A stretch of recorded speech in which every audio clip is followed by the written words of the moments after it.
জীবন মানে থেমে যাওয়া নয়, এগিয়ে শুধু চলা। জীবন মানে হার না মেনে সত্যি কথা বলা। জীবন মানে মেয়েরা বাঁচবে নিজের পরিচয়ে। আমরা নারী, আমরা পারি, থামবো না আর ভয়ে। এইভাবেই এগোক মেয়েরা। তো গুড আফটারনুন, সবাই কেমন আছো? আমিও ভালো আছি। আজ বানিয়ে ফেললাম গরম গরম ভাত, সাথে রয়েছে মাছের তেল, সাথে রয়েছে ডাল, সাথে রয়েছে একটা পাঁচমিশালি সবজি, এটা আবার আমার হাজবেন্ডের খুব পছন্দ।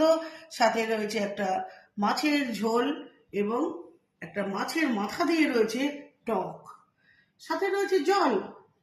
সবাই খেয়ে ফেলো তাড়াতাড়ি, আমিও খেয়ে ফেলবো, সময় হয়ে গেছে খাওয়ার। তো বন্ধুরা, কেমন লাগলো একটু জানিও। তো ভালো লাগলে অবশ্যই অতি অবশ্যই শেয়ার করতে ভুলো না। আমি আছি সকলের পাশে। টাটা, বাই বাই, আসি গো। তো